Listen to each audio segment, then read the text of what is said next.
Well, we are doing another panel season, and this is, I don't even know actually what number. I was going to say what number it is, but I don't actually know. We don't. Because we've done a few on type, and then we did ones on relationship, right, how you grow, and then we did, those 27 episodes on the instincts. Oh, man, yeah.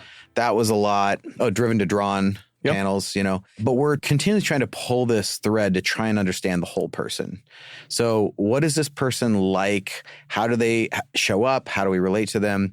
And this season, we are definitely building on previous work where we're trying to take stock of how someone relates when you take into consideration their type, their dominant instinct, the flow of their instincts, their Enneagram stances, which we'll set up and explain what that is and how that works, and their attachment style, which is not a thing from the Enneagram, but we told people listen to the episode with Michelle to understand more stuff about attachment style. I also really recommend the Instagram account called The Secure Relationship, has really good stuff on attachment style.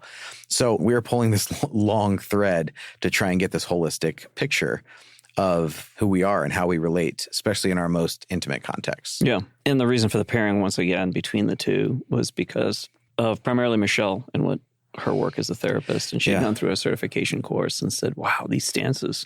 There's a lot of similarities between that and what I do, and it's with attachment styles. So occasionally we'll do that. We'll pull in some, another psychological tool out there and bring it in. Yeah, so let's begin with the stances, what they are. So when we're talking about stances, Enneagram stances, we're talking about this strategy of relating. Like, how do I show up in the world?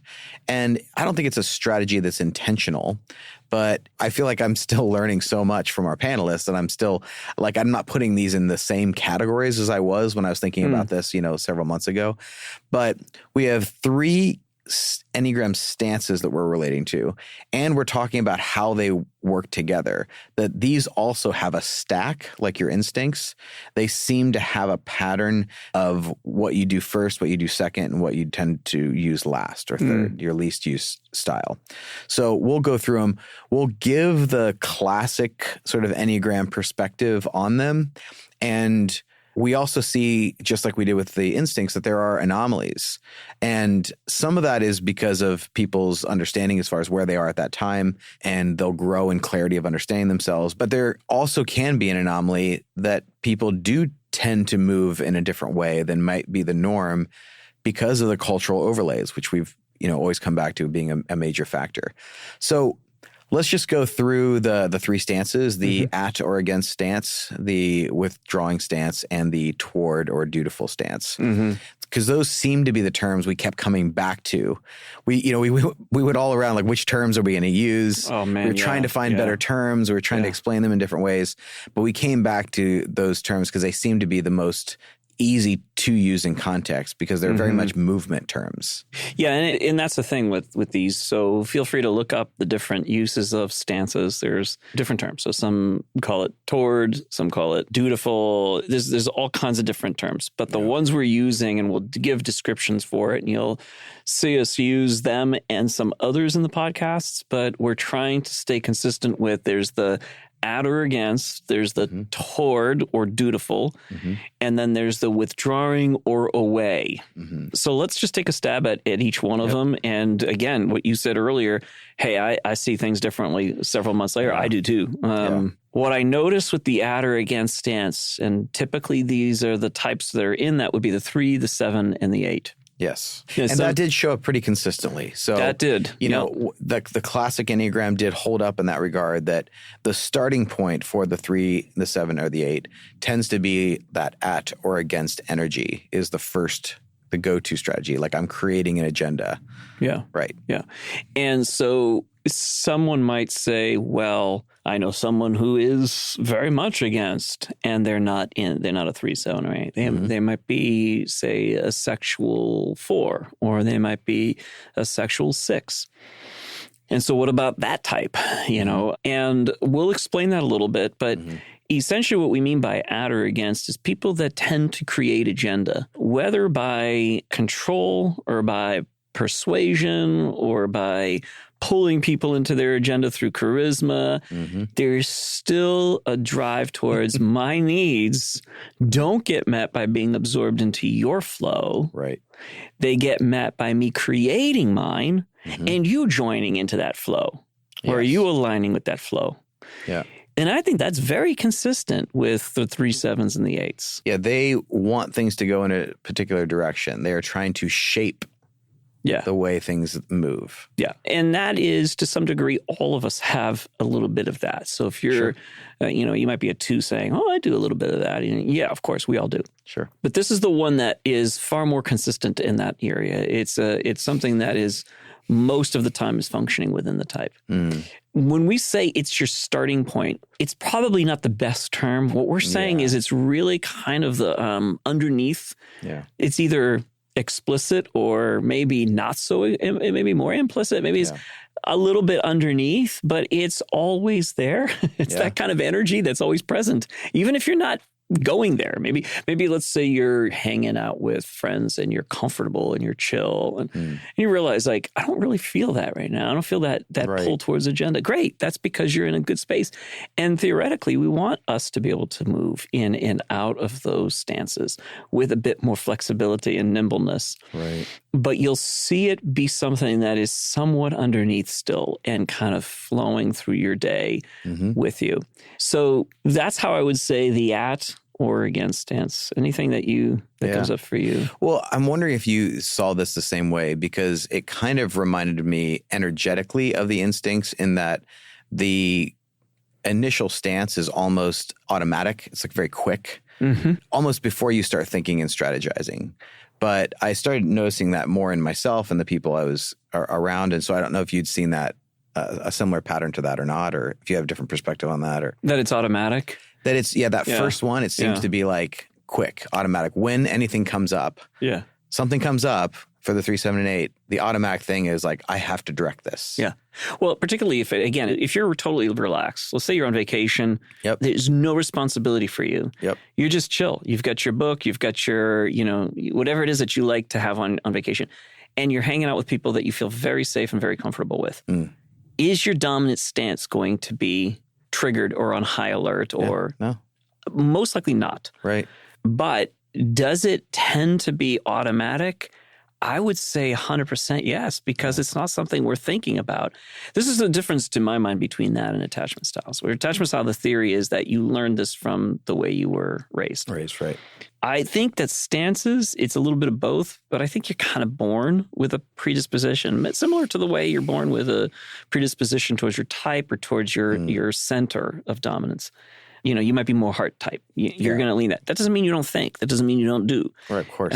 So I think that that's kind of the way the stance works as well. So we're going to have a stance that'll be, I believe that particularly when I'm not chilling out at the beach or on vacation or with friends and I'm really relaxed, when the need is activated, which for all of us, the need to feel like our needs are being met is a constant, whether we're aware of it or not. It's there. And the need for safety. So attachment style really speaks into safety. Right. And I think stances have a lot to do with that as well, that in order to feel safe and to get my needs met, like that pairing created these strategies. Yeah. And that it works more often than not for me if I use this kind of strategy.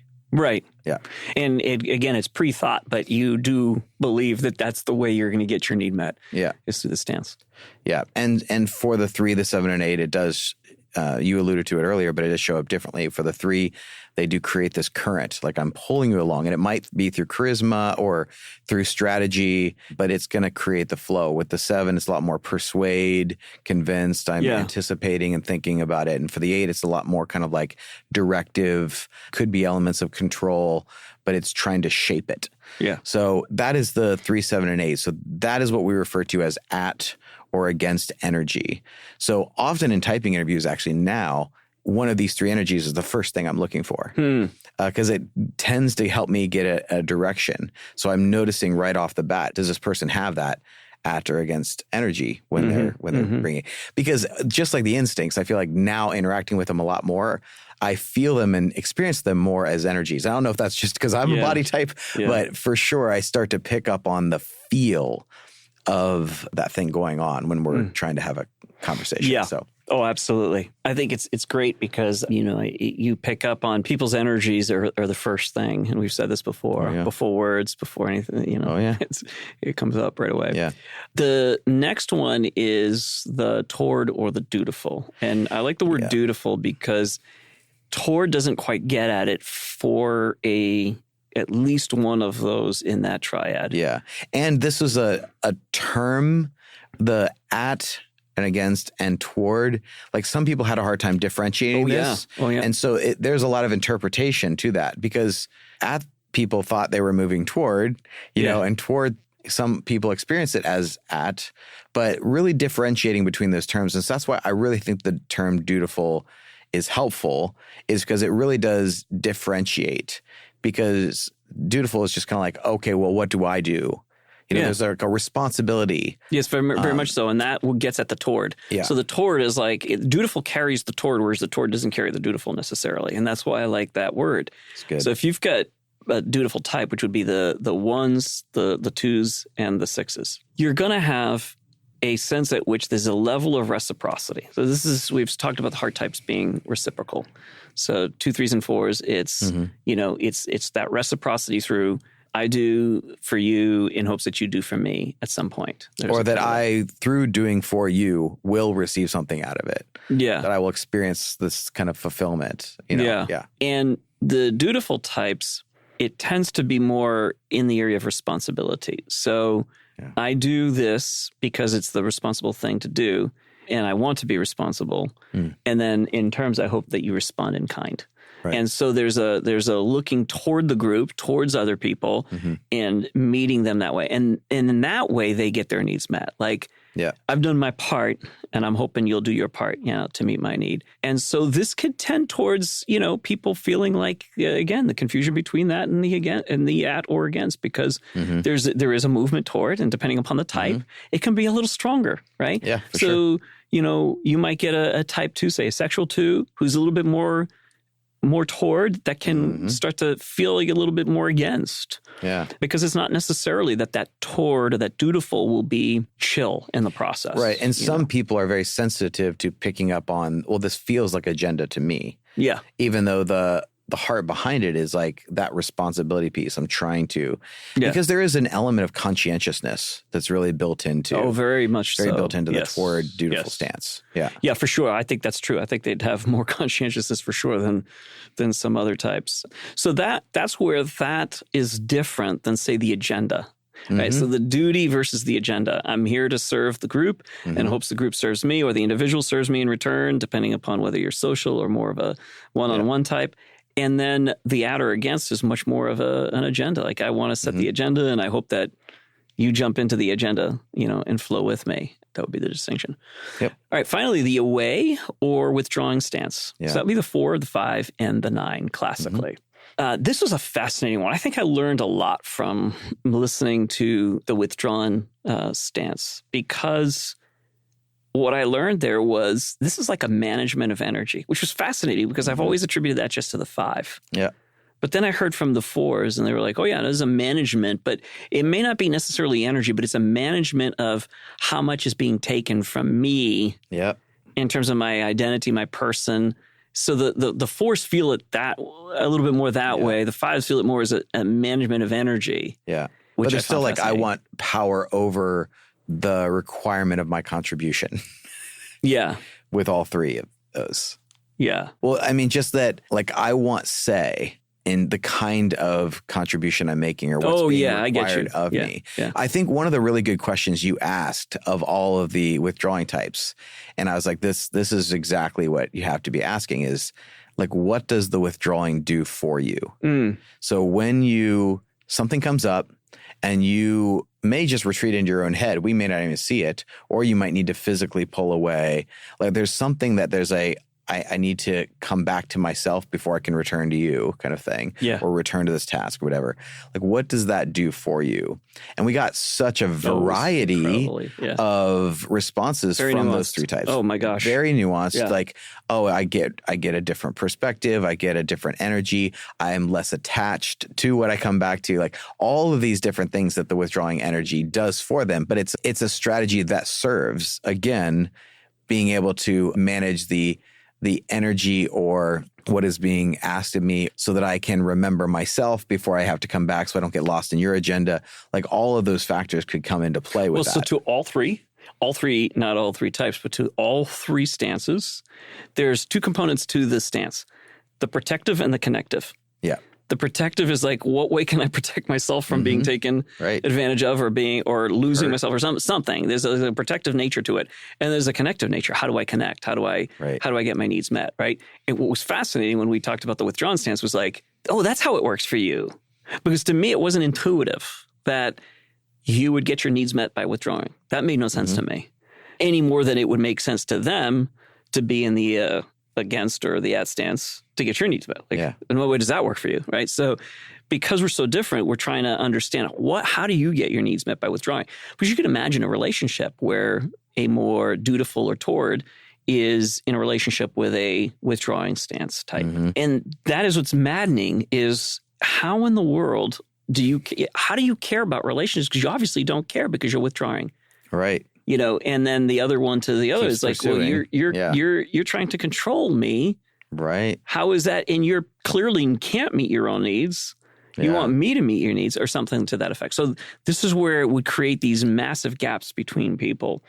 Yep. When the withdrawing energy is trying to say, this is how I recharge my batteries. This is how I find myself. This is how I protect myself. Yep. But also this is in some way sometimes used as a means to, if I can withdraw and come back to myself, then I can come back into connection better. And so it was just, that's the starting point. That's the sort of energy underneath it all. Even if I start, in this case, more dutiful, I still have the withdrawing very much functioning underneath and the dominant energy there.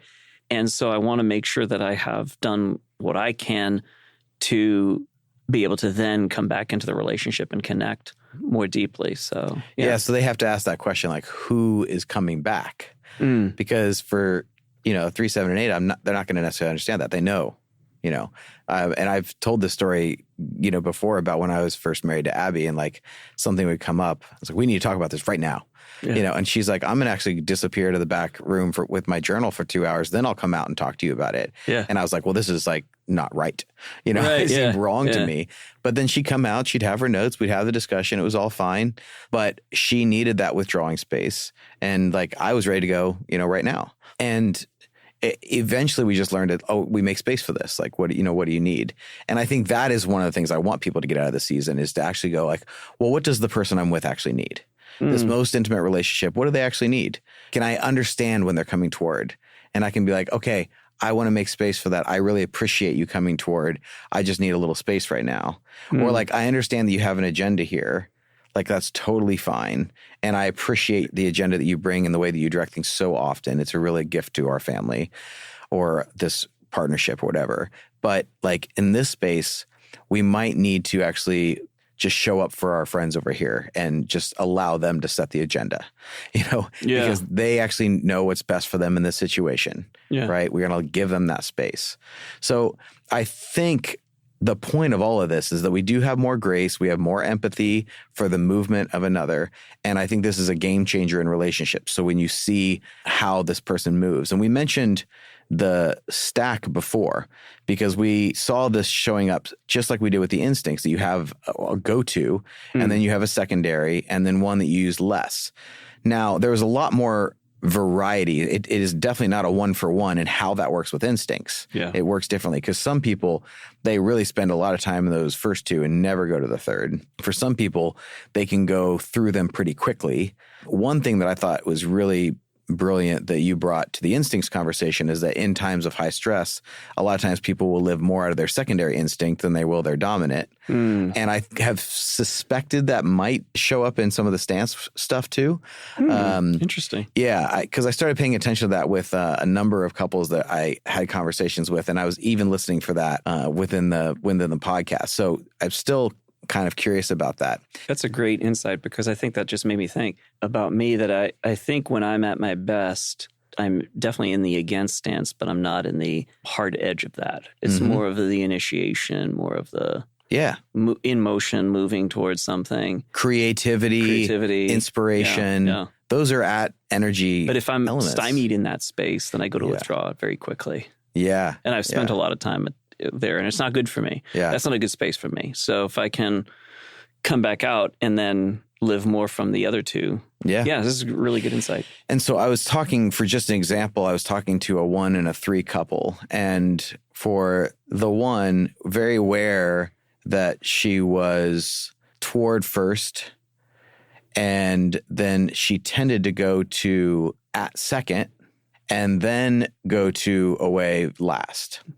But then her partner was at first as a 3, and then was toward and then away. And so they discovered that was their movement. And so anytime that the 1 and the 3 were coming into this conversation, the 3 is starting it at, and he's like trying to be, the 1 was trying to be toward, but because their partner was at, they thought we've moved from level 1 to level 2. Yeah. And so now we're further into this. It's intensified. The disagreement is intensified. You're interpreting it as... Yes, that's the interpretation. Yeah. When they actually saw the flow of their energy, then they could kind of come back and realize, like, oh, that's your starting point, but you're not actually upset. Yeah, which is like your starting point is activating my second. Like, yes, your starting point is activating my secondary. My second go-to, And for some people, like this, I had this theory beforehand, and it is not true for all types, but for these 2 types, it was very much true that you have your first one. When that doesn't work, you go to your secondary. And if that doesn't work, you basically give up and withdraw. And both of them would do that. But they both found if they withdraw, then they could both come back to toward. So it's like seeing the dynamic movement of these 2 types and how they work, and then trying to discover what is the dynamic movement for me and my partner, and then how does our attachment style show up in that. But that is a fascinating kind of movement, because I've just noticed that my dominant, and then I've got, if that's not working, I go to my secondary, and then I have my like, oh crap, the world is falling apart, and I give up. That last one can be the scary one for some people. So people who are very withdrawing and then they're toward, and if their at is last, that's where they kind of scare themselves when they go really at and they get aggressive because they're not used to being that. They don't want to be that way. A lot of times they're resentful that you pushed me to that place of being like that. Now, if someone's at first and it doesn't work, and then they try to really move toward, and that doesn't work because they're really relational people, and then they shut down, that can get scary. Like, oh my goodness, this is where I don't like that I can shut off my heart in this space. And for other people who might be either withdrawing or at first, they're withdrawing first, and then they're doing that at secondary, and then they're toward is last, where they just feel like I've lost myself because I've made it all about you in that. Because that's how the toward shows up. Yeah. We saw it with the 1-5 where it was like, I'm pulling away and then you're kind of coming in. And so then he was getting aggressive against.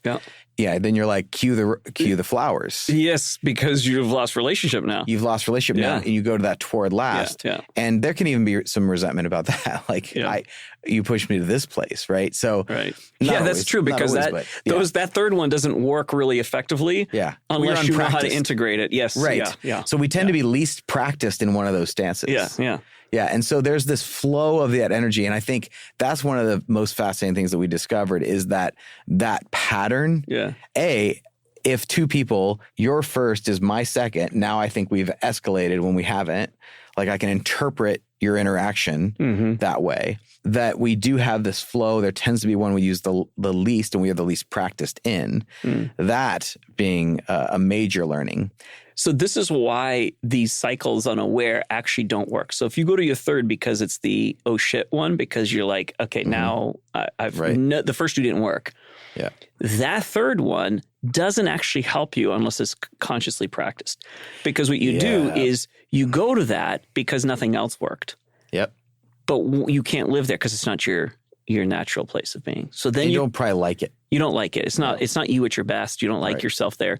So then you come back. But when you come back, you sometimes come back with a vengeance to the other one, whether it's the first or the second. You'll come back to that. And so then it causes this sort of reaction to your own self internally. And you're having these I don't think you grow in that way. So the with energy, I think, is the key. Yeah. That's why I wanted to ask about what's the benefit of all three, and that we know how to practice all three with sort of conscious practice or integration. Yeah. Well, I think love asks the question, what does love look like in this situation? Is a great question to ask. If you really care about someone, you really love them, then you have to ask, what does love do in this situation? So it might mean I need to lay down my agenda and I need to move toward and be like, well, what do you need? What's right for you? Like, let me serve your agenda. Let me come toward you and do that. Like, I want to have this conversation right now, but how do I honor your need for space? How do I create space for you? Because sometimes you forget that you need space and then you get wrapped up in our world and disappear in us. And how do I create space for you? Yes. That's a great question. Yeah. But then for some people, it's just kind of like, well, when do I actually need to bring an agenda here? Because nothing's happening. Yeah. Oh, I love this. It made me think of someone that I remember saying this to me. She saw me just like in this dutiful space. It was like, I'm doing all this work and trying to serve the whole group, running around doing all this activity. And she looked over at me. She goes, this isn't your thing. Get out of here. Go do something you really want to do.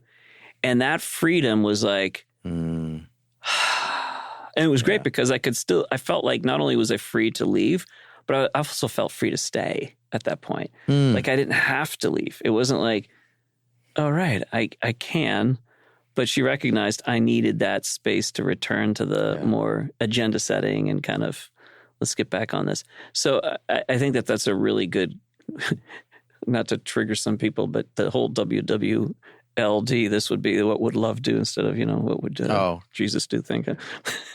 The stance, I think, is the with stance is that freedom to move in and out of the stances based on what would love do for another person. Yeah. And it is deeply unsatisfying when you're not getting your own stances need met. Yep. So if you're in the withdrawn stance and you're saying, well, geez, I'd like to pull away right now. Yep. But this person seems to need a little bit more of that dutiful, that towardness. Yeah. So what do I do? So you lean in. You're not going to get your itch scratched. It doesn't feel great, but you'll notice that the hunger around your stance is a little less afterwards. Right. Because if you're constantly feeding your stances hunger, it's a beast that never is satisfied.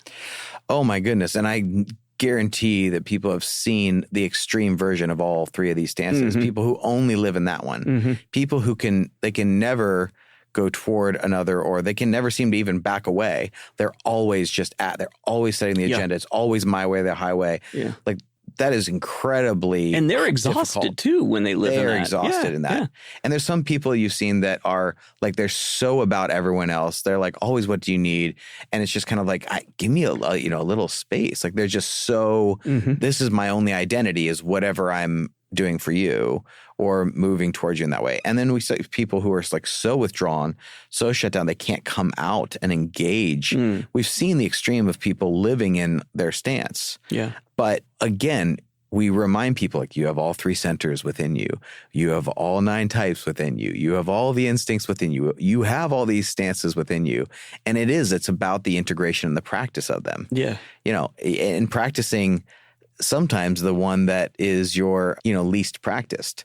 Because I think, there was certainly underdeveloped in a couple of those stances for me where it was always kind of sloppy whenever it came out. Yeah. And I think that's an important part of the journey, but to really be in service of another, which ends up being in service to you.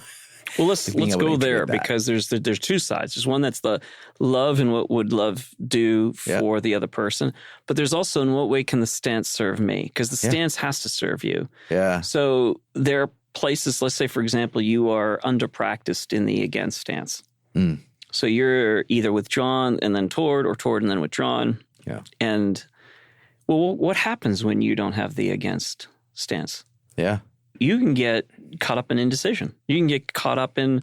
I'm either doing your thing or I'm out of here. Yeah. That's what happens. Yeah, I'm either doing your thing or I'm out of here. Exactly. Yeah. So it's very difficult for some of those people to draw boundaries, mm-hmm. to say no, to actually separate from that which isn't really good for them. Yep. And so set their own agenda, kind of purpose, and pursue their own ambitions. Like extremely difficult for some of those people to do that. Mm-hmm.